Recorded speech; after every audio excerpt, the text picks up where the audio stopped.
Her son tried to declare her mentally unfit while she sat 2 rows behind him in court. Eleanor Mallory, retired civil clerk and widow, didn't flinch. Joel, her only child and self-appointed protector, called her confused and reached for her money. By week's end, his power of attorney was revoked, his access frozen, and his inheritance erased. She'd raised him with trust. Now she answered him with law. And when he came to claim her life, the courtroom answered first. We're about to begin, but if you'd like, share where you're joining from. It reminds me this story doesn't echo into silence. It lands somewhere real. Drop it in the comments, and don't forget to subscribe. The mahogany-paneled courtroom smelled of varnish and nerves, sharp and acrid. It was 9:08 a.m. when Joel Mallory stepped up to the microphone. His suit was navy, pressed too hard at the cuffs, and he held his expression the way a man clutches a winning scratch ticket, tight and giddy and trembling just beneath the surface. "Your Honor," Joel said with practiced concern, "my mother is in decline. I fear she's no longer capable of managing her finances, and I'm asking the court to reaffirm the power of attorney we filed last March. There's some urgency here." Judge Tallman, stone-faced and silvery at the temples, peered down over his glasses. "And where is your mother now, Mr. Mallory?" Joel glanced toward the empty plaintiff's table, then let out a small, theatrical sigh. "She refused to come. She's been disoriented lately. Doesn't understand what's happening." Eleanor blinked slowly, 2 rows behind him. She was right there, a pale gray cardigan draped over her shoulders. Her breathing was calm, but her knuckles were white around the strap of her purse. Joel hadn't turned around once. Her purse held exactly one thing besides her lipstick and driver's license, a sealed manila envelope containing the notarized revocation of the power of attorney he was so eager to enforce. Let him talk, she thought.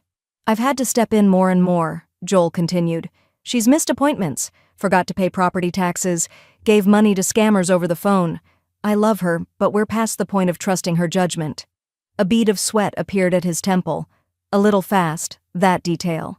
Too fast. Eleanor had worked 39 years in civil court. She knew when a case was dressed in panic. Judge Tallman lifted a pen. "Did she sign the original POA of her own volition?" "Yes, sir," Joel replied quickly. "And have you noticed any medical decline? Any documentation?" Joel fumbled for a folder from his leather briefcase. "I have some emails from her primary care physician and a letter from a neurologist recommending cognitive screening, but we haven't finished testing yet. That's part of the urgency. I need legal access to keep things from spiraling." "Very well," the judge said, jotting something down. "Given that the medical picture is incomplete and Ms. Mallory is not present to speak for herself, I'll postpone a final ruling until Thursday. 48 hours. That should be enough time for further clarification." Joel opened his mouth, maybe to press harder, but stopped. The gavel hit once, sharp, not angry, and the session adjourned. Eleanor stood, slow, deliberate, her purse still in hand. He turned then, finally, and saw her. "Mom?" His voice cracked at the edges, no longer certain, no longer in control. She met his eyes evenly. There was no tremor in her stance, no confusion on her face. She took a single step forward, heels clicking clean against the tile, and nodded politely to Judge Tallman as he exited through his chamber door. Joel rushed over, voice lowered but fast. "Why didn't you say anything? Why didn't you tell me you were here?" Eleanor tilted her head, the way she used to when Joel was 7 and caught lying about brushing his teeth. The lie itself wasn't the insult, it was the belief that she wouldn't notice. "I wanted to hear how far you'd take it," she said, voice calm as chamomile. "Turns out, pretty far." He looked down at the purse, a flicker of realization. "What's in there?" "You'll find out soon." Outside the courthouse, the air was heavy with late summer humidity. Across the street, someone's lawn sprinkler ticked in slow arcs. Eleanor walked out slowly, the heels of her loafers pressing into the concrete with finality. Joel trailed behind, his phone in hand now. "Mom, we don't have to do this in court. Let's talk. Just you and me, please." She turned, adjusting the purse strap on her shoulder. I'll see you in court, Joel. For real. And then she walked away, not once looking back. The pen left a whisper on the paper, ink gliding across legal fiber as if Eleanor's hand had waited its entire life for this moment.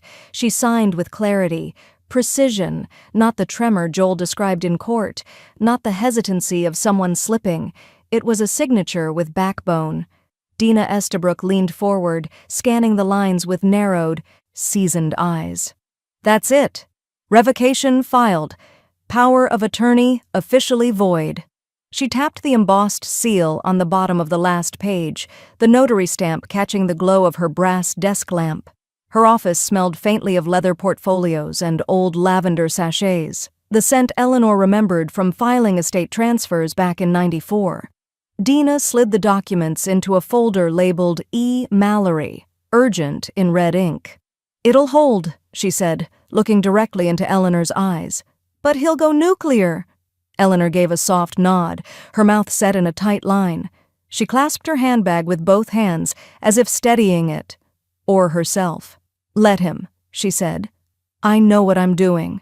She didn't say it for bravado. She said it like a fact, like reading a date off a calendar. A week earlier, the air outside the courthouse had still carried late spring. Wet leaves, a little honeysuckle, kids laughing as they darted off the bus. She'd driven herself here, thank you very much.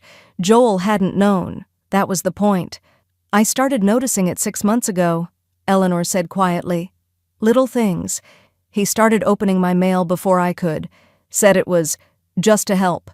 Then he took my debit card to simplify errands. Canceled my dentist. Switched my prescription to one pharmacy, then another.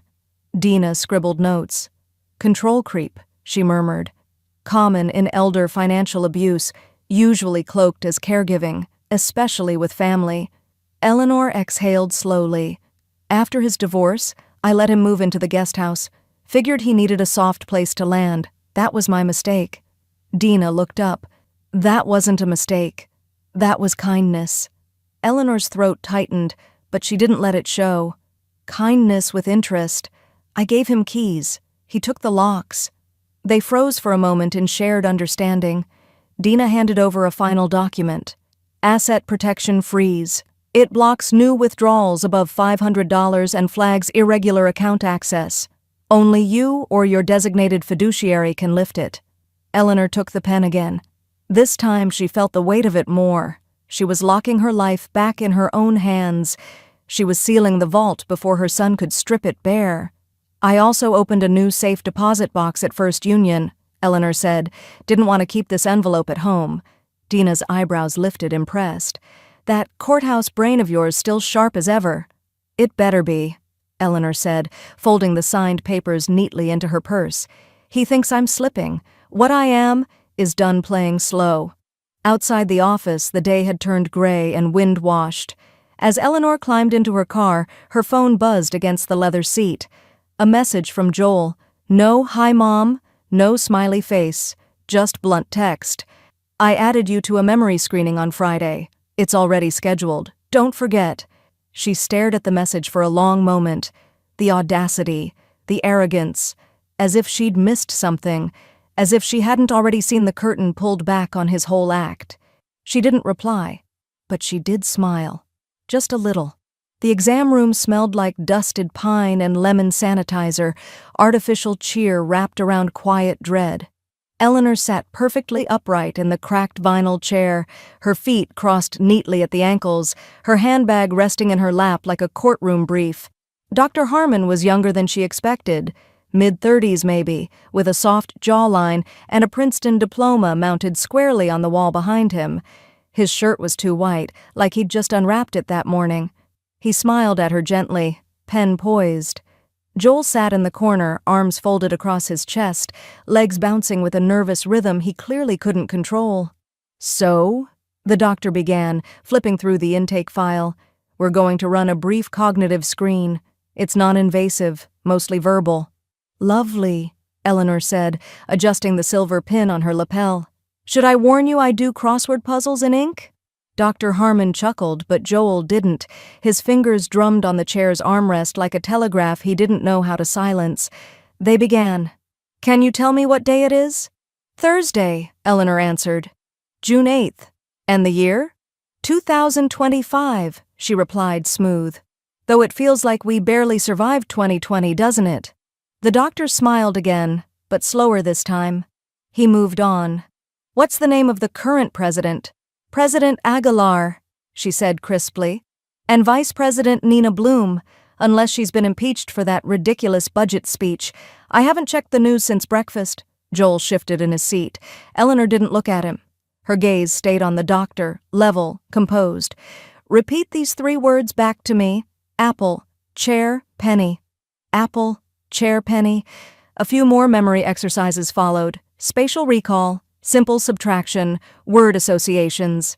She played along, leaning in just enough to seem cooperative, but every answer was offered with an edge, like a subtle blade turned gently in a gloved hand. Spell world backwards. DLROW, she replied, then added, Would you like that in Morse too? Dr. Harmon blinked. Excuse me? I clerked civil court for 39 years, Eleanor said. Retired last fall. I've transcribed witness testimony in 3 languages and once found a typo in a Supreme Court brief. My mind may be 76, doctor, but it isn't slipping. Joel stood. She's having a good day. Joel, she said without turning her head, you said the same thing to the dentist when I remembered my own insurance ID number. He hesitated, hands splayed in the air like he was trying to prove he didn't mean harm. Look, I'm not saying she's lost it entirely. I just think she needs help staying on top of things. Dr. Harmon flipped the page in his notebook. His brow creased. I'd like copies of today's notes, Eleanor said firmly. All of them. Every form I sign, every evaluation. Under the Health Insurance Portability and Accountability Act, I'm entitled to full access to my medical records. Joel's jaw tightened. I'll make sure you get them, Dr. Harmon said carefully. She smiled. Appreciate that. For a beat, the only sound was the wall clock ticking toward noon and the faint hum of the central air overhead. Would you mind recalling those 3 words again? The doctor asked. Eleanor met his gaze. Apple, chair penny. Then, leaning slightly forward, the apple was poisoned. The chair was taken. And the penny? It was mine, and he took that too.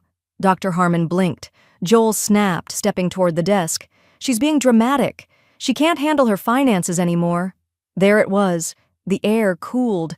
Not the room, just the space between them. Eleanor said nothing. She simply pulled out a small notepad from her bag and began writing. Slow, looping strokes. What's that? Joel asked. My own notes, she said, eyes still down. Because you just gave me your next mistake.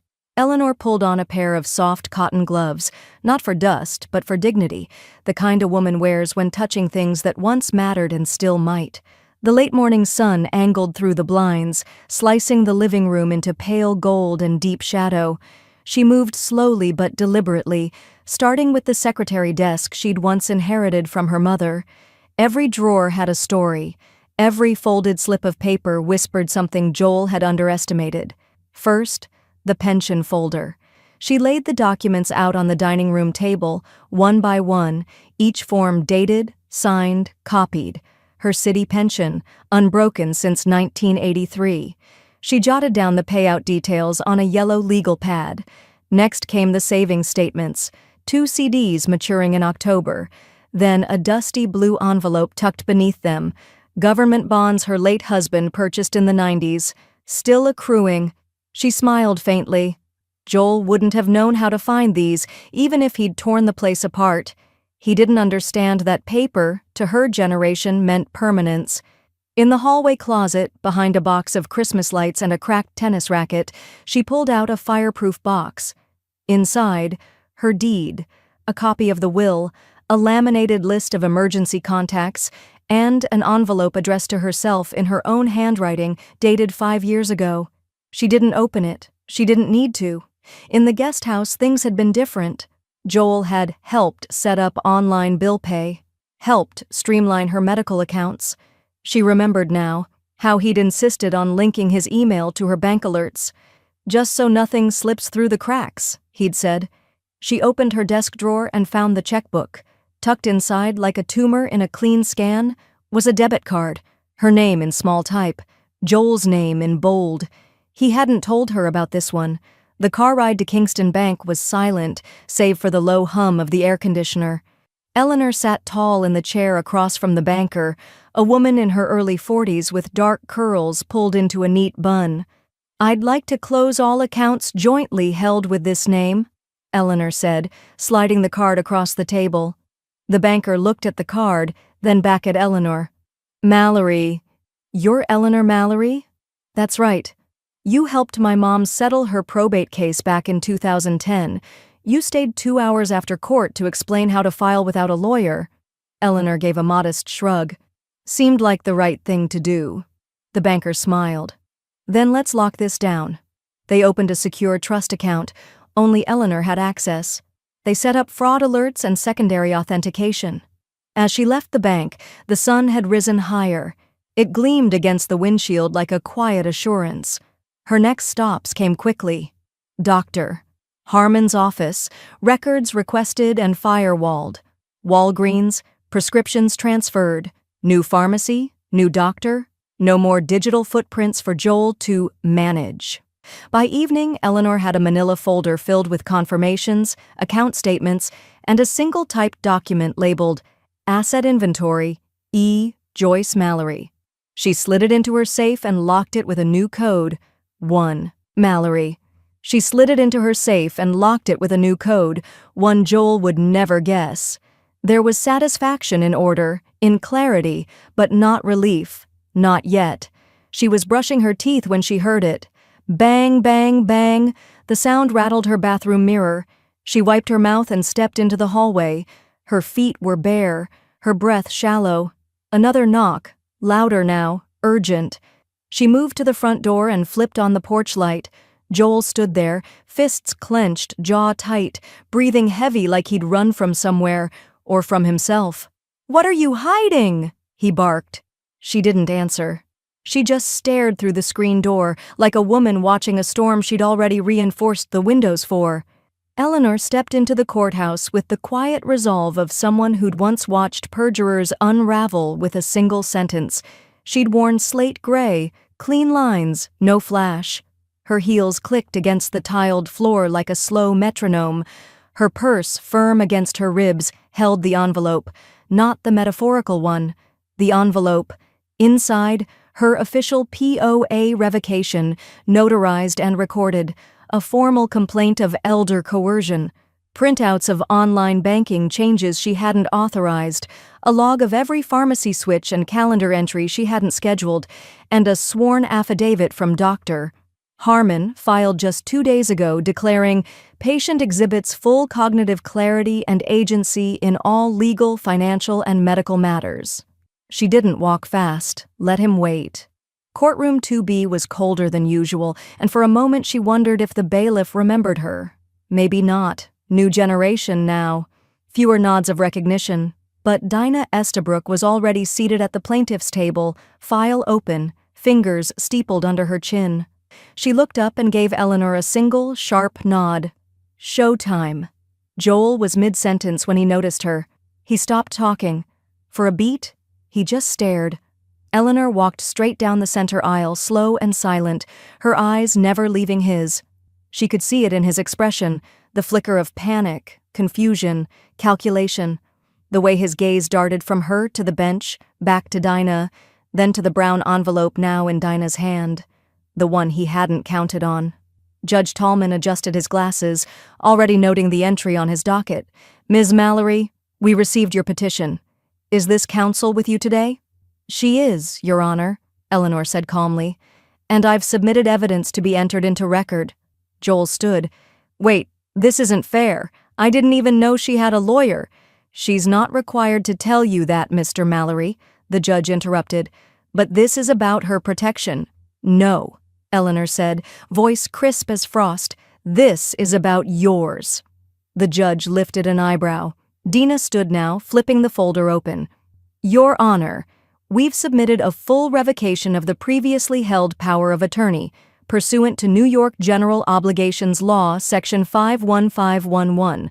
We've also filed a formal complaint alleging financial coercion, digital privacy breaches, and unauthorized fiduciary actions committed by Mr. Mallory under the revoked POA. Eleanor watched Joel's jaw go slack. His tongue pressed against the inside of his cheek like he was trying to bite back a curse. Dina continued, handing documents to the court clerk. Included are notarized statements, transaction records, medical confirmation of mental competency, and testimony from neutral witnesses regarding patterns of control and manipulation. The judge flipped through the first few pages, eyes narrowing slightly. Is there a rebuttal to these materials, Mr. Mallory? Joel cleared his throat. She's confused. She doesn't know what she's doing. I was just trying to keep her safe. Sir, the judge said flatly, these documents suggest you accessed her finances without consent, rerouted private medical information, and attempted to enforce authority you no longer legally held. Is any of that inaccurate? Joel said nothing. The silence in the room hung like static. Eleanor didn't flinch. She had lived enough years to know when a room was tipping in her favor. The judge laid down the file. All power of attorney privileges previously held by Mr. Mallory are suspended effective immediately. The court orders a formal review of fiduciary actions taken during the contested period. Additionally, we're issuing a temporary property separation order pending review. Joel blinked. Wait, property separation? Eleanor finally turned her head to look at him, direct and razor-sharp. I trust the court, she said, her voice clear as glass. I do not trust my son. That sentence, 16 words evenly spaced, landed heavier than any accusation. Even the bailiff tilted his head. The judge nodded. Mr. Mallory, you are to vacate Ms. Mallory's residence within 72 hours. Court enforcement will be arranged if necessary. Joel opened his mouth, then shut it again. He looked around like a drowning man scanning for a shoreline that wasn't there. Eleanor sat down, calmly smoothing the skirt over her knees, and behind her Dina quietly zipped the envelope shut. Joel stood in the gravel driveway with a trash bag in one hand, his gym duffel slung over the other shoulder. His shirt was untucked. Sweat darkened the collar. The sun hadn't yet climbed above the maple trees, but the air was already thick and impatient. Eleanor stood on her porch like a sentinel, arms folded, gaze steady. The screen door behind her creaked gently with the morning breeze. The deputy marshal beside her didn't speak. He didn't need to. His presence alone, badge on belt, body cam blinking red, was enough to confirm that this wasn't a bluff. You're actually doing this? Joel spat, pacing back and forth like a cornered animal. Over a misunderstanding? Over paperwork? Eleanor didn't blink. You forged financial access to my life. That's not a misunderstanding, that's a felony in slow motion. I was helping, Joel said, louder now, voice rising in pitch. You were drifting. I stepped in because I had to. You stepped in? She said evenly. Because you thought no one would stop you. The marshal stepped down from the porch and approached Joel. Sir, you've got 30 minutes to finish gathering personal property. You're not to take any items not specifically listed on the court-reviewed property form. Any disputes go through civil claims. Joel huffed out a breath and turned back toward the guest house. You're ruining the family, he shouted over his shoulder. Eleanor raised her voice, not angry, just clear. Then you shouldn't have tried to steal it. The screen door snapped shut behind her. Inside, she moved with efficiency born from decades of clerical order and courtroom protocol. First, she opened her safe, pulled the new keys from their labeled envelope, and changed the locks. Front door, back door, garage, basement, shed. Then came the digital systems, the security panel, Wi-Fi password, Ring doorbell login. She reprogrammed the smart thermostat, deleted Joel's backup profiles, revoked every device paired to her system. A small, sharp satisfaction built with every beep of a confirmed reset. By noon, Joel's car had left the driveway. He didn't knock again. He didn't say goodbye. Eleanor stood at the kitchen sink, rinsing a coffee mug when she felt the first true moment of silence. Not quiet. Silence. No footsteps on the guest house gravel. No phantom alerts on her phone. No opened mail left on the foyer table. Her house felt like hers again. She pulled out her file folder labeled Property Protections, dialed her insurance agent, and calmly requested a full policy review. "I'd like to increase liability coverage," she said. "Add internal monitoring for structural damage, and I want to verify I'm the sole policyholder on record." The agent paused. "Did something happen?" Eleanor looked out the window at the empty driveway. "Not anymore," she said. That evening, the doorbell rang. It was Wanda from next door, carrying a crock-pot and a duffel bag.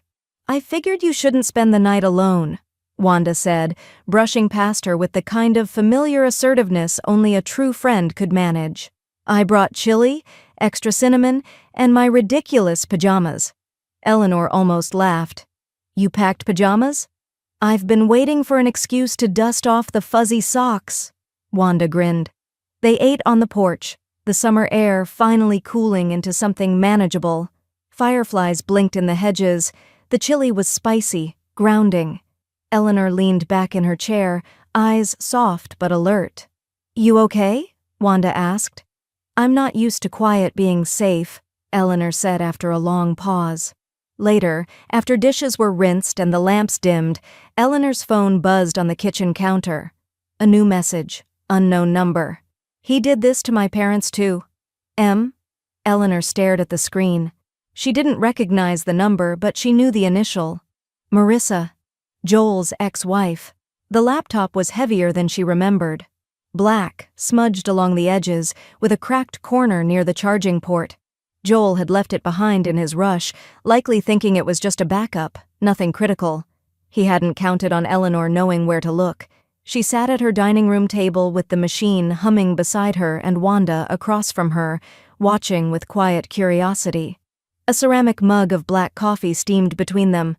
The sky outside had gone pale and overcast, gray like the world was holding its breath. Eleanor typed slowly. She knew Joel's preferred passwords, baseball stats, his birthday, the dog he never actually bought. It took 3 tries. On the 4th, the screen flickered to life. She scanned the desktop, banking PDFs, some expense logs, a tax folder, and one innocuous file labeled Plan Budget Final XLSX. She clicked. The spreadsheet opened in layers, tabs labeled Liquidation, Obituary Drafts, Legal Steps, Long-Term Facility Estimates. Her stomach clenched, breath caught somewhere between her ribs and her spine. He'd mapped out everything.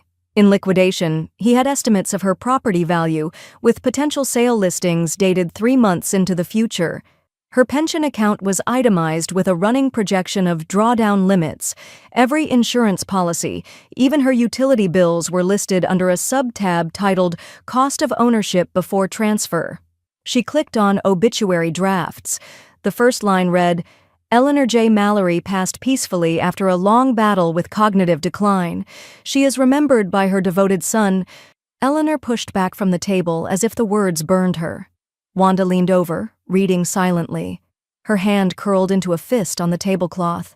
"He was planning to erase you," she whispered. "No," Eleanor said, voice flat.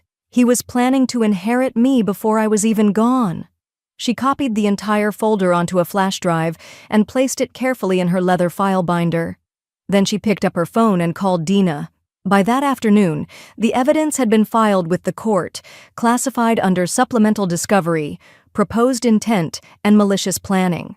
Dina's voice was clipped and sharp when she called back. "This isn't just financial abuse anymore," she said. "This moves us into intent to defraud territory. I'm drafting the exploitation charge packet tonight." Eleanor didn't reply at first. Her eyes were on the printer, slowly spitting out pages like bones from a long-forgotten closet. "Good," she said finally. "Make it airtight." By evening, she was at the kitchen counter with her legal documents spread before her like a tactical map. She pulled out her will and flipped to the inheritance clause. The pen in her hand was firm, the ink fresh. She added the new clause, line by line. Any individual who disputes or contests this will or attempts to override legal decisions designated herein shall be removed as a beneficiary and forfeit all claims. She signed it, initialed it, dated it. Then she reached for a separate form, medical proxy designation. She filled in Wanda's full name, contact info, and backup emergency number. Wanda blinked at the document when Eleanor slid it across the table. "You're serious? You're the one who brings chili and flashlights," Eleanor said. "I trust that more than someone who forged a pharmacy login." They laughed. For a second it was real. Then the silence returned, heavier. The mail slot clinked just past sunset. Wanda went to check. She returned with a thick white envelope stamped with a courthouse seal. Eleanor took it without speaking. Her hands were steady now. Predictable tremors had been replaced by something colder. She slid it open with a butter knife and unfolded the letter. It was a subpoena. Joel was filing a formal objection to her pension disbursement, claiming mental unfitness and recent history of instability. Wanda read over her shoulder. "He's still clawing." Eleanor stared at the final line, eyes narrowing. "Then let's sharpen the claws," she murmured. Courtroom 3C was packed tighter than usual, rain tapping the high windows, murmurs under breath, the quiet rustle of papers and tension. Eleanor sat beside Dina, spine straight, lips pressed in a firm line. She wore a navy blue blazer with pearl buttons, her Kingston County lapel pin shining under the overhead lights. Today was not about survival, it was about record. Joel sat across the aisle, dressed in a charcoal suit that tried too hard. His lawyer, a man Eleanor didn't recognize, whispered something to him, but Joel was already sweating through his collar. His eyes flitted toward the gallery, landing briefly on Wanda, who met his gaze with such open contempt that he looked away almost instantly. Judge Tallman adjusted his bifocals and addressed the courtroom. "Today's hearing pertains to Mr. Joel Mallory's claim that Ms. Eleanor Mallory is unfit to manage her financial and legal affairs, and his motion to suspend pension disbursement on grounds of cognitive decline. Ms. Mallory has filed a counter-motion seeking dismissal." Dina stood. "We're prepared to proceed." Joel's attorney rose. "Your Honor, Mr. Mallory will testify that his mother's behavior has become erratic. She's made unusual financial decisions, severed long-standing family relationships, and those aren't diagnostics," Judge Tallman interrupted, voice dry as salt. "They're opinions. Where is your documented evidence?" Joel stood abruptly.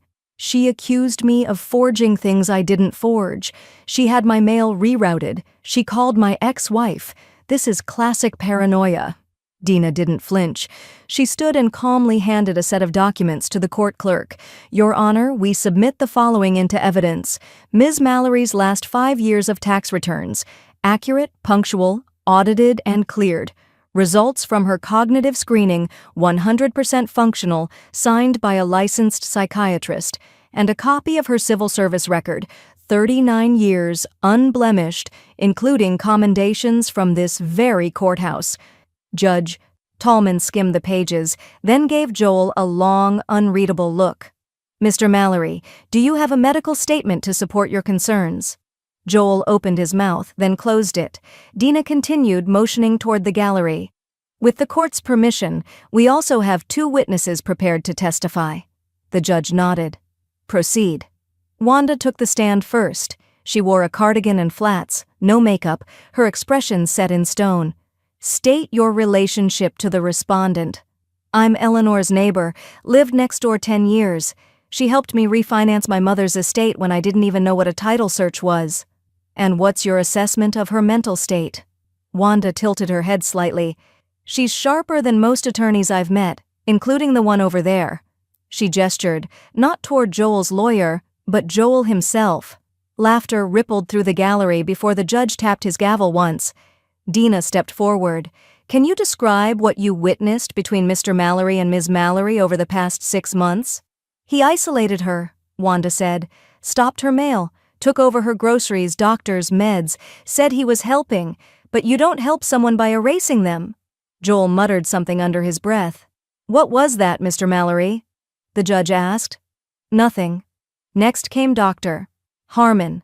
His tie was crooked, but his voice was measured. "She passed every cognitive metric with 0 flags. Memory retention, reasoning, financial comprehension. I made that statement under oath. I stand by it." Dina returned to her seat and handed Eleanor a reassuring glance. Joel's attorney leaned over and whispered again, more urgently this time. Joel shook his head once, then again. His lips moved fast, but no sound reached Eleanor's bench. Finally, the lawyer stood. Your Honor, my client is withdrawing his motion to suspend pension disbursement. We respectfully request a continuance on the remaining claims. Denied, the judge said without hesitation. He paused, then looked directly at Eleanor. This court finds the allegations of incompetence to be unsupported. Ms. Mallory retains full legal autonomy. Furthermore, based on submitted evidence, this court is scheduling a formal trial for allegations of financial exploitation. Trial date to be set in chambers. Eleanor's heartbeat didn't spike. Her hands didn't tremble. She just exhaled, long, controlled. Joel's face was pale now, like someone realizing the door behind him was already locked. Eleanor sat at the edge of a glass coffee table, phone on speaker, recorder app glowing red.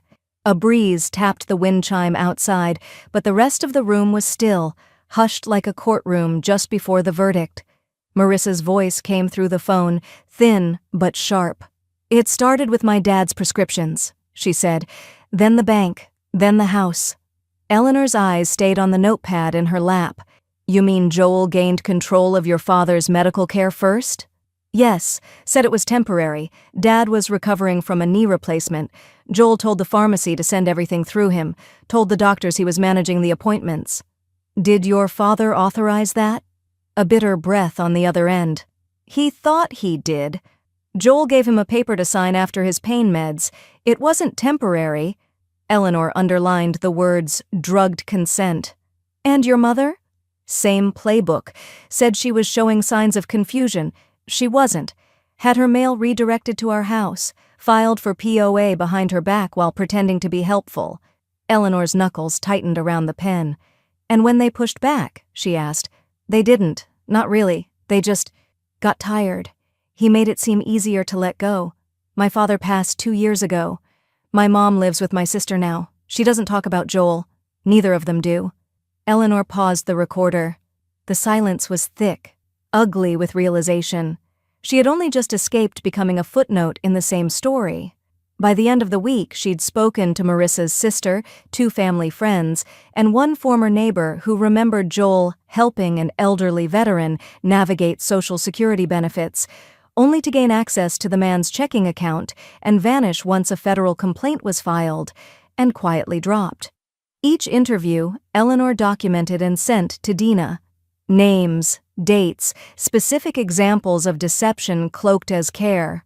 Her attorney didn't wait. Within 72 hours, the court expanded its investigation into Joel Mallory, opening a multi-party review of elder financial coercion involving more than 1 household. Her case had become a keystone. The media came next. It started with a local piece in the Daily Freeman. Son under review after allegations of elder exploitation, multiple victims emerging. By the end of the week, WAMC Northeast Public Radio picked it up. Eleanor didn't speak on record, but the article referred to her as a retired courthouse clerk with an impeccable legal history. Joel's name was in the 2nd paragraph, his employer in the 4th. By Monday morning, he was placed on indefinite administrative leave. No formal termination, no statement, just silence. Corporate, calculated silence. That night, Eleanor poured herself a glass of ginger ale with a lime wedge and turned off her phone. Wanda came over and helped fold linens for her move the next day. The retirement co-op wasn't far, just 4 miles outside town, but it offered something Eleanor needed more than distance. Boundaries. No family visitors without written approval. No joint tenancy. Every financial account had to be registered independently. She chose a 2nd-floor unit with wide windows and a private security key fob. The co-op director called it freedom with breaks. It felt like armor. She unpacked slowly. No rush. A photo of her wedding day here. A copy of To Kill a Mockingbird beside the reading chair. She kept her legal files in a drawer marked Legacy and her vitamins in a pill organizer labeled Monday to Sunday like everyone else. Her peace didn't last long. The email came late Tuesday night. Dina forwarded it with no subject line, just the message body. My client is willing to sign a full property and inheritance waiver in exchange for withdrawal of all civil and criminal complaints. Confidential settlement preferred. No admission of wrongdoing. Joel's lawyer was trying to end the war before it went to trial. Eleanor stared at the screen. No signature, no apology, just a plea disguised as a deal. Wanda read it over her shoulder. That's not a settlement, that's a bribe. Eleanor didn't answer right away. Her hand hovered above the keyboard. Her eyes, though, narrowed with something colder than fury. Eleanor closed the laptop lid with a deliberate click. The silence afterward felt like a verdict. No deal, she said aloud to no one. The room smelled faintly of eucalyptus oil. Wanda had left a diffuser going when she stopped by earlier, but the clean scent couldn't cut the weight in the air. On the table beside her, the printed copy of Joel's offer sat untouched. Neat. Cold. Worthless. Dina called at 8:13 the next morning. Want me to respond formally? Her attorney asked. No, Eleanor said, sliding a teaspoon of sugar into her tea. I want you to file. Dina didn't need clarification. By noon, the petition was entered into court. Mallory versus Mallory, petition for restitution and damages. Total sum sought, $127,000. A meticulous calculation, stolen withdrawals, unauthorized asset changes, legal fees, and emotional distress indexed to elder exploitation statutes. That same afternoon, Joel attempted a counter. He filed for bankruptcy in Dutchess County. He tried to list her as a disputed creditor. Eleanor received the notification by certified mail, signed by Joel himself. Her hands trembled, not with fear, but the sheer audacity of it. Dina called before Eleanor could. Fraud investigation's already underway, she said. Bankruptcy courts don't touch anything tainted by active financial misconduct. His filing's dead on arrival. Then let's bury it, Eleanor said, standing to pace. Trial prep started the next morning. Eleanor reviewed statements, organized timelines, corrected punctuation in her own affidavits. She approached every page like a case file, her case file. You're ready, Dina told her. But if you want, we can request a closed hearing. Eleanor shook her head. I didn't survive this quietly. I won't testify that way either. 2 weeks later, she sat under oath in courtroom 2D, the wooden witness stand creaking softly beneath her weight. The gallery was full. Reporters, law students, court clerks from her past life. Some nodded respectfully as she passed. Joel sat at the defense table, smaller now, his jaw clenched, his tie crooked, a shell of the son she once trusted. Dina's voice was even as she began. Ms. Mallory, did you at any point consent to the unauthorized withdrawals Mr. Mallory made? No, Eleanor said clearly. Not verbally, not digitally, not in writing. And when did you become aware of the pattern? When I noticed bills being auto-paid from accounts I hadn't touched, and when I realized my prescriptions were being rerouted. He controlled the medicine cabinet before I even knew he had the key. What was your relationship like with the defendant prior to these actions? Eleanor took a breath. Her hands were folded tightly in her lap, one thumb gently rubbing over her knuckle. I raised him, she said. I paid for his summer camps, his braces, his college. I drove him to therapy after his divorce and let him stay in my guest house when no one else would. She paused. But I refused to cover for him anymore. There it was. The room went silent, not out of shock, but reverence. No one coughed, no one shifted. Even the court reporter slowed, his keystrokes softening. Dina let the words hang, then nodded. No further questions. Eleanor stepped down with her chin lifted, not proud exactly, but steady, grounded in truth. The judge adjusted his robe and looked down at both parties. This court finds the matter of financial exploitation to merit full examination. I am ruling in favor of a jury trial to determine damages and criminal liability. Court will reconvene with juror selection in 2 weeks. Joel didn't look up. Eleanor didn't look back. The courtroom smelled of coffee and copy paper with a faint undertone of floor polish and anticipation. 12 jurors sat in their box like puzzle pieces waiting to be arranged. Most were middle-aged. Teachers, retirees, one contractor with a bandaged finger. They didn't look bored. They looked invested. Eleanor could feel their eyes on her as she took the stand on the first day. Her blazer was the same navy she wore during the earlier hearing.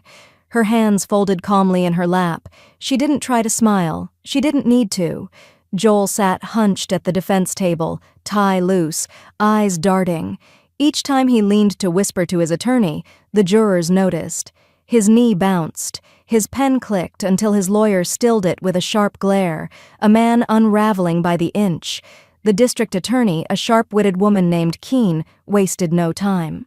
"We will show," Keene said during her opening statement, "that Mr. Joel Mallory systematically stripped his mother of privacy, autonomy, and financial control. Not by accident, by design." Joel's attorney countered with vague gestures, miscommunication, family strain, good intentions gone wrong. But intention doesn't erase a trail. Eleanor sat through 3 days of testimony, speaking only when required. When she did, her voice never cracked. She answered directly, without embellishment. And yet, she wasn't cold, just precise. "I trusted him," she said once, pausing to meet the juror's eyes. "I didn't think I had to protect myself from my own son. I was wrong." The juror in seat 9, a woman with reading glasses and a silver cross around her neck, nodded slightly, hand hovering near her heart. On day 2, Keene called a forensic handwriting analyst. She took the stand with a thick binder and a laser pointer, walking the jury through stroke patterns and inconsistent loops in signatures from Eleanor's financial documents. "This is not her handwriting," the analyst said, tapping a projection of a credit authorization form. "There are 6 distinct markers of forgery. And here," another slide, "he even misspells her middle name, twice." Joel squirmed in his seat. Then came the witnesses. First, the banker from Kingston Trust. Calm, factual. She walked in alone, knew what she wanted, said she had reason to believe her accounts were being accessed without permission. We locked it down within 20 minutes. Next, Dr. Harmon. Concise, unemotional. She passed every section of the cognitive evaluation with 0 flags. She requested her own records. That alone speaks volumes. Then Wanda, steady and unsparing. "He erased her slowly," she told the court. "Disguised it as caregiving, but I watched her disappear room by room. First the doctor appointments, then the checkbook, then the voice." The courtroom grew still with that last sentence. Even Joel's lawyer hesitated before objecting. The judge let it stand. By day 4, Joel looked smaller in his chair, shirt wrinkled, lips dry from whispering furiously with no strategic effect. He took the stand reluctantly. His testimony swung wildly, first defensive, then performative, then oddly accusatory. He tried to frame himself as overwhelmed, then victimized, then misunderstood. "I was just trying to help," he said, palms out. "She was confused. She needed me." Keene stood slowly. "And did she need you to reroute her mail to a P.O. box in your name?" "That was logistics." "Did she need you to pre-write her obituary?" Joel's mouth opened. Nothing came out. Eleanor didn't move. She sat at the plaintiff's table, eyes locked on his. Not cruel, just certain, letting the silence indict him further. The judge called for a recess before closing arguments. Eleanor rose from her seat and stretched her back gently. As the jury filed out, she caught the gaze of the man in seat 6, a substitute teacher with scuffed boots. He gave her the smallest, quietest nod. Across the room, Joel stared at her, eyes hollow, jaw tight, like he was finally seeing the woman he thought he could erase. The courtroom was quieter than Eleanor had ever known it, not silent. There was still the hum of fluorescent lights, the faint rustle of jackets shifting, a cough from the back row, but something deeper had settled in. Finality. Like the room itself was holding its breath. 12 jurors filed back in with faces drawn but steady. Their foreperson, a woman in a forest green blazer with steady eyes and a silver watch, stood when prompted. "Has the jury reached a verdict?" Judge Tallman asked, hands folded, voice solemn. "We have, Your Honor." The bailiff took the paper and handed it to the clerk, who read aloud with the clarity of a man used to shaping truth with Breath. We, the jury, find the defendant, Joel Andrew Mallory, guilty of elder exploitation and coercive fraud. The words didn't echo. They landed, hard, quiet, final. Joel didn't move. He sat like he'd turned to stone. No tears, no outburst, just an eerie, blank stare toward the floor, as if refusing to acknowledge that the life he'd tried to manipulate had slipped entirely from his control. Eleanor didn't flinch. She didn't smile. She simply exhaled, for real this time, like air finally had permission to live in her lungs again. The clerk continued. In addition, we award the plaintiff, Ms. Eleanor Joyce Mallory, restitution in the amount of $127,000 and punitive damages in the amount of $85,000, gasps whispered through the gallery. But Eleanor didn't hear them. Her ears had narrowed to the rhythm of her own breath. Keene gave her a brief, respectful nod. Dina squeezed her hand once, no words. The judge adjusted his bench mic. Sentencing will follow immediately. Joel's attorney requested leniency. My client has no prior convictions and is prepared to comply with court mandates. Judge Tallman didn't even look at Joel. He looked at Eleanor. Ms. Mallory, is there anything you wish to say before sentencing? Eleanor stood, slowly, her knees stiff but locked in purpose. I raised him, she said. I don't regret that, but I will not excuse him. He didn't just steal money. He tried to steal my personhood. He weaponized trust, disguised control as care, and counted on my silence. A long pause. I won't cover for him again. Not today, not ever. She sat. The gavel hit once. 14 months house arrest, effective immediately. 5-year financial guardianship ban. No access to bank accounts, estate documents, or POA privileges in the state of New York. Court is adjourned. There was no cheering, no applause, just a slow, collective exhale, like truth had left its fingerprints on every surface. Outside, the cold hit Eleanor's face like a baptism. Bright sun spilled over the courthouse steps, reflecting off the wet pavement. She blinked against the light. Wanda met her at the base of the stairs, arms already wide. You got your name back, she whispered, voice thick. Eleanor clung to her, not like someone broken, but like someone putting the last puzzle piece in place. It's over, she said, barely believing it herself. No, Wanda said gently. It's yours. They drove home in silence, Eleanor's fingers brushing the ridges of the court papers on her lap. The sun followed them all the way to the co-op entrance. That night, Eleanor sat by her window with a mug of ginger tea. Outside, the sky folded into deep blue, dotted with the soft glow of porch lights and street lamps. Her inbox chimed once, a message from the New York State Office for Elder Advocacy. Subject line, Invitation to Speak, Legislative Committee on Elder Law Reform. She read it twice, then once more. The cursor blinked below their message like it was waiting on a pulse. The podium in the Albany Convention Center stood just a few inches taller than Eleanor expected. The overhead lights were hot, harsh. The room was packed wall to wall, advocates, lawmakers, caregivers, law students scribbling notes in legal pads. Cameras blinked in the back row. Someone from PBS had mic'd the podium an hour earlier. She adjusted the cuffs of her blazer. Navy again, her armor, a courtroom blue. She took a single breath, then spoke. My name is Eleanor Joyce Mallory, she began, voice clear, firm, and someone I loved tried to erase me. No notes, no teleprompter. Just truth. She spoke for 17 minutes. About coercion that wore the mask of compassion. About bank statements changed without signatures. Pharmacy pickups rerouted. The quiet terror of realizing your own child sees your autonomy as negotiable. She spoke of courtrooms and betrayal and the cost of silence. She ended with a pause. Then, power of attorney is not a license. It is not a shortcut. It is not a weapon.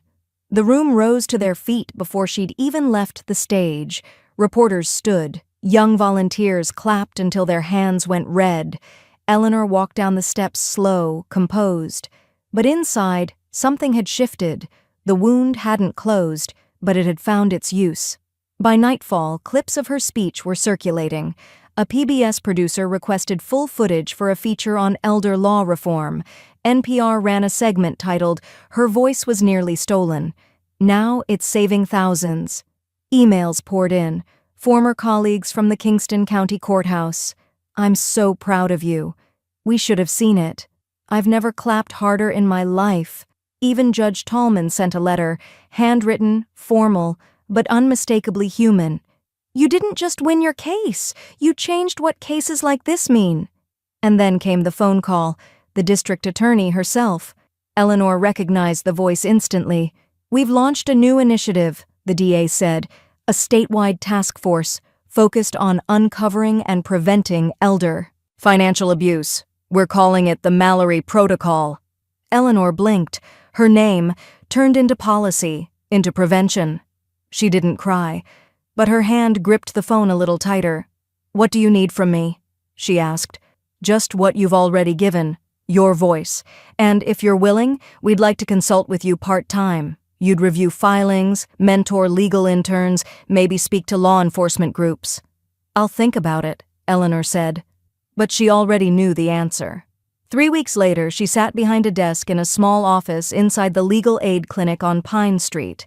A nameplate read, "Eleanor J. Mallory, Consultant." Her new life wasn't grand, it wasn't flashy, but it was real. Her mornings were filled with affidavits, case review summaries, quiet emails from desperate daughters and overwhelmed social workers. Every day she wore the same gold watch her husband had given her 25 years ago. She never took it off now. "I don't know how you survived it," a young intern named Delia said one afternoon, eyes wide with admiration. Eleanor looked at her, then down at a letter from an older client fighting a power of attorney overreach in Syracuse. "I didn't survive it," she said softly. "I used it." She walked home that day through crisp late autumn air. Leaves gathered at her feet in small golden drifts. The city was quiet in the way only upstate towns can be, just the low hum of wind and the occasional passing car. When she reached her door, a manila envelope rested neatly against the welcome mat. No postage, hand-delivered. She bent down, knees creaking, and turned it over. Her stomach tightened instantly. The handwriting on the return address was unmistakable. Joel Mallory. Eleanor stared at the envelope on the kitchen table for exactly 7 minutes. The handwriting was unmistakable. Joel's loopy cursive, trying too hard to look composed. No return address, no stamp. Just her name. Her real name. Not mom, not mother. Just Eleanor Mallory, like she was a stranger he was trying to remember how to reach. She poured herself a cup of coffee. Didn't drink it. Instead, she reached into the cabinet beneath the sink and retrieved the old ceramic fire bowl she used to burn rosemary clippings in the winter. She carried the envelope outside to the balcony, where the late afternoon sun softened the shadows across her potted thyme and lavender. Her breath made a visible curl in the air. It was that kind of crisp, clear cold that smelled like pine and faraway chimneys. She lit a single match. It hissed, then glowed. She touched the flame to the corner of the envelope. The paper caught slowly, curling inward like a secret surrendering itself. Blackened edges folded over Joel's handwriting. She didn't flinch. She watched it burn until the last ember blinked out, nothing left but ash and the sound of birds in the distance. She didn't want to know what was inside. An apology too late? A final dig disguised as remorse? A request? A dare? She didn't care. Some letters aren't for reading. They're for reclaiming. Inside, she washed her hands, lavender soap, warm water, and dialed the courthouse. "I'd like to file for a restraining order renewal," she said plainly. "Yes, same individual. Yes, still unwanted contact. I have evidence it was delivered in person." The clerk on the other end paused. "Understood, Ms. Mallory. We'll process it today." By noon, the paper trail was official. The boundaries she built now had ink and law behind them. She spent the rest of the afternoon in dirt. She repotted her basil, clipped the withered leaves from her rosemary, and rearranged the planters along her balcony rail. The air smelled of soil and lemon balm. Her fingers were stained, her sleeves pushed back. It felt like cleansing without ceremony. Around 5, Wanda arrived, balancing a still warm dish wrapped in foil and a bottle of cider tucked under one arm. "Peach cobbler," she said proudly. "And no, I didn't use the frozen kind. Actual peeling happened. There were blisters involved." Eleanor smiled, took the dish and set it on the stove. "You didn't have to." "I wanted to," Wanda said. "You've been so quiet since the conference. I figured this place could use some sugar and sarcasm." They ate at the small round table by the window, laughing over courthouse gossip and the time Eleanor caught a clerk in 2003 trying to process a will signed in red crayon. The cobbler steamed on their plates, the sugar crust just crunchy enough to crackle under the fork. It was the kind of evening that had nothing to prove. No subpoenas, no cross-examinations, just light through the curtains and the soft hum of Wanda's off-key humming. Eleanor leaned back and looked around her home. The books on the shelf were hers. The passwords on the router were hers. The silence wasn't heavy anymore. It was warm, like a favorite blanket finally returned from the dry cleaner. Her name hadn't just been protected, it had been restored. The night settled like soft velvet.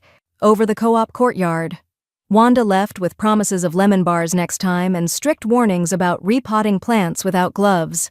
Eleanor washed the last plate and turned off the kitchen light. Her laptop chimed as she passed. One new email. From New York Governor's Office. Subject, Legislative Testimony Invitation. Body, Ms. Mallory, your work has not gone unnoticed. We'd be honored if you would testify before the State Assembly on upcoming elder rights reform legislation. Eleanor stared at the screen, one hand on the mouse, the other already reaching for her calendar. The State Assembly chamber echoed like a cathedral built for reason. High ceilings, oak-paneled walls, and rows of sharpened minds waiting behind polished nameplates. Cameras blinked red from the far corners. The buzz of low murmurs faded as the sergeant-at-arms announced her name. Ms. Eleanor Joyce Mallory, private citizen, retired civil clerk, testifying on behalf of Senate Bill 414, Elder Autonomy and POA Reform. Eleanor rose from her seat. Not slowly, not for effect, just steadily. Every joint felt its age, but her spine didn't notice. She adjusted her glasses, approached the mic, and looked each legislator in the eye. "My name is Eleanor Mallory," she began. "And for the better part of a year, I was spoken over, spoken for, and nearly spoken out of my own life." The room fell completely silent. You know the statistics. 1 in 10 seniors is financially exploited. 1 in 4 never reports it. But numbers don't describe what it's like to be treated as property in your own home, to have your medicine managed by manipulation, to have your voice filed away under someone else's convenience. She paused, not because she forgot her words, but because she wanted them to land. They called it power of attorney, but power without ethics is theft. And I didn't survive it just to move on. I survived it to make sure no one else has to. Behind her, Dinah sat in the gallery, flanked by 2 legal interns. Wanda watched on the live stream, crying quietly into her napkin back home. The task force's name, the Mallory Protocol, had already made headlines. But this was something different. This was the moment it turned from story to statute. The panel asked questions. Eleanor answered everyone. How to ensure transparency, how to track digital access, how to require third-party confirmation for changes in legal authority, how to give people the language to say, "This doesn't feel right," before it becomes, "This ruined me." A congressman from Buffalo leaned forward. "Ms. Mallory, if this bill passes, it will reshape elder law enforcement in every county. Are you ready for your name to become that precedent?" Eleanor smiled. "Only if you spell it right." Laughter broke through the chamber. By the end of the session, the vote was unanimous to advance the bill. When she stepped into the hall, reporters surged forward. She answered only one question. "What's next for you, Ms. Mallory?" She looked toward the east windows, where light spilled across the seal of the state of New York. "I'm going home," she said. "There's basil that needs trimming." The hallway cleared. The buzz receded. But one voice stopped her as she reached for the elevator. "Ms. Mallory? Sorry. Can I say something?" A young man in a gray blazer stood by the column, a name badge clipped crookedly to his lapel. His face was flushed, hands trembling slightly as he held out his phone, not to record but to show her a photo of his grandmother. "She lost her house last year," he said. "Same kind of thing. I joined the clerk's program after I read about your case." He hesitated. "You're the reason I enrolled." Eleanor looked at the picture of the woman on the screen, dignified, smiling in front of an old brick porch. Then she looked at him. This young man with all his years ahead of him and none of her weight behind him. She rested her hand gently on his arm. "Then make sure you finish," she said, "and never let a voice like hers go unheard again." Outside, the sun had shifted. Albany's winter sky had turned soft, pale blue, and the sidewalks glistened from a morning melt. She walked alone, coat open, heels clicking in rhythm against the stone. The drive back took her past the Kingston County Courthouse. She saw it only for a moment, the same steps where Joel had once stood, lies tucked behind pressed collars and charm, a man with the keys to her life, jangling them like change, but she didn't stop, she didn't look back.